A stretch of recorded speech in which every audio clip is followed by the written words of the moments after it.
علیکم، میرا نام ڈاکٹر فواد ہے. میں ماہر امراض قلب ہوں، قومی ادارہ برائے امراض قلب کراچی میں. آج ہم ایک میٹنگ میں تھے اور اگین کارڈیالوجی کے بہت بڑے پاکستان کے نام ہمارے ساتھ تھے. اکثر ہم فیس بک پہ یا واٹس ایپ پہ کچھ ویڈیوز دیکھتے ہیں جس میں ایک بڑا کامن ہوتا ہے کہ اینجیوگرافی بڑی نقصان دہ ہوتی ہے، یہ نہیں کرانی چاہیے دل کے مریضوں کو، صرف دوائی پہ چلنا ہے یا غذا کر لیں. یہ ساری چیزیں امپورٹنٹ ہیں. آج ہم اپنے ایکسپرٹ کی رائے لیتے ہیں کہ اینجیوگرافی کب ضروری ہو جاتی ہے اور یہ کتنی نقصان دہ ہے. یہ دو باتیں، تاکہ یہ جو کانسیپٹ آ گیا ہے کہ اینجیوگرافی نہیں کرنی چاہیے، اس کا ہمیں جواب مل سکے. پہلے میں بات کروں گا ڈاکٹر بشیر حنیف سے، جو ڈائریکٹر ہیں طبہ ہارٹ انسٹیٹیوٹ کے اور پریزیڈنٹ ہیں پاکستان سوسائٹی آف انٹرونشنل کارڈیالوجی کی. جی ڈاکٹر بشیر حنیف. جی السلام علیکم. دیکھیں، دل کی بیماریوں میں جو سب سے اہم چیز ہے وہ دل کی شریانوں میں جو ہے وہ کولیسٹرول ڈپازٹس ہو جاتے ہیں، جس سے بلاکیج آ جاتی ہیں. ڈیفینیٹلی جو رسک فیکٹرز ہوتے ہیں، یہ چیزیں کولیسٹرول جمع کرنے کے یا خون کی نالیوں میں بلاکیج کے، ان کو کنٹرول کرنا اور دوائیاں اپنی جگہ پہ بہت ضروری ہیں. لیکن ایک سٹیج آتی ہے کہ جب یہ ساری چیزیں جو ہیں ناکافی ہوتی ہیں، چاہے وہ ڈائٹ ہے، ایکسرسائز ہے، رسک فیکٹر کنٹرول ہے، میڈیکیشن ہے، اس کے باوجود اگر مریض کو تکلیف ہو رہی ہے تو ڈیفینیٹلی اس کا حل جو ہے وہ نیکسٹ سٹیپ ہے، وہ یہ ہے کہ اینجیوگرافی کرائی جائے. اور اس کی بیسس پہ پھر ڈیسائیڈ ہوتا ہے کہ جی آیا آگے ہم اس کو دواؤں سے کنٹینیو کریں گے یا ہمیں اینجیوپلاسٹی کی طرف جانا پڑے گا یا بائی پاس کی طرف جانا پڑے گا.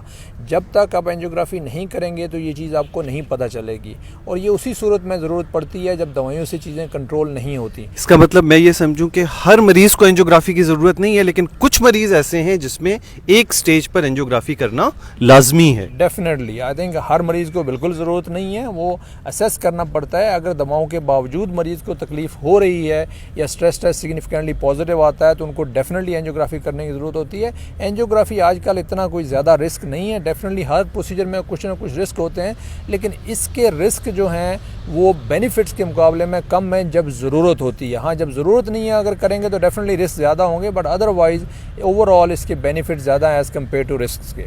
شکریہ ڈاکٹر بشیر حنیف. اسی حوالے سے پروفیسر حفیظ اللہ جو سابق وائس چانسلر ہیں خیبر میڈیکل یونیورسٹی کے، اس کے علاوہ پریزیڈنٹ پاکستان کارڈیک سوسائٹی رہ چکے ہیں. سر اس حوالے سے بڑی مسکنسیپشن شروع ہوئی ہے کہ یہ تو کرانی نہیں چاہیے، یہ سے نقصان ہو جاتا ہے، تو اس حوالے سے. جی بسم اللہ الرحمن الرحیم. ہمارے تمام جو ٹیسٹ ہیں، ای سی جی، ایکسرسائز ٹیسٹ، ہمارے ایون سی ٹی، اینجیوگرافی اور نیوکلیئر ٹیسٹ، یہ تمام ہم اس لیے کرتے ہیں کہ معلومات ہوں کہ رگوں میں فرق کتنا ہے.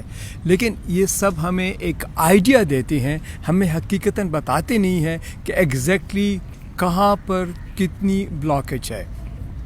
تو جب اس کے دو پہلو ہیں، ایسے بھی لوگ ہیں جن کا کافی عرصہ علاج ہوتا رہتا ہے ہارٹ پرابلم کا، اور اینجیوگرافی ہوتی، پتہ چلتا ہے کہ شاید مرض اتنا ہے ہی نہیں، تو وہ بہت بینیفٹ کرتے ہیں. On the second hand there are people those who have high chest pain ہوتا رہتا ہے ان کو باوجود دوائیوں کے، تو ان کے لیے یا ان کی ایکسرسائز لمیٹیشن بہت کم ہے، یا ان کو کوئی اور ایسی جاب ہے جہاں پر وی شوڈ نو ایگزیکٹلی کہ کیا پرابلم ہے کیا نہیں ہے. تو آج کل تو اینجیوگرافی جب ہم لوگ ہاتھ سے کرتے ہیں تو مریض تقریباً 2 گھنٹے بعد گھر چلا جاتا ہے. پورے پروسیجر پہ صرف ہارڈلی 5-10 منٹ لگتے ہیں. تو اٹ از لائک اب تو اتنا کوئی سیریس چیز رہی نہیں ہے. جی میں جو سمجھا ہوں وہ یہ کہ اینجیوگرافی ایک تشخیصی ٹیسٹ ہے جس سے آپ کو یہ پتہ چل جائے گا کہ آپ کا مرض، اور اس کا ایک فائدہ یہ بھی ہے کہ ہو سکتا ہے مرض ہی نہ ہو اور آپ اتنے عرصے سے کتنی دوائیاں کھا رہے تھے. تو یہ ایک ٹیسٹ ہے، طریقہ جس سے پتہ چل جاتا ہے کہ آپ کے اندر کا حال کیا ہے. اب اسی طرح کیا ہر کو اینجیوپلاسٹی چاہیے ہوتی ہے یا اس کے بھی سٹیپس ہوتے ہیں اور دیکھ کے کہا جاتا ہے کہ کس کو چاہیے کس کو نہیں؟ اگین جب آپ اینجیوگرافی کرتے ہیں تو پتہ چلتا ہے کہ دل کی کل 3 شریانیں ہیں. جی اگر تو شریانوں میں کچھ بھی نہیں ہے پھر بھی کچھ نہیں چاہیے. اگر 50% سے کم بلاکیجز ہیں، again then you don't need اینی تھنگ. اگر ایک رگ میں ہے تو پھر یا 2 رگوں میں بھی ہے تو اینجیوپلاسٹی کے لیے مسئلہ بڑا آسانی سے حل ہو جاتا ہے. اور again angioplasty doesn't take a long time.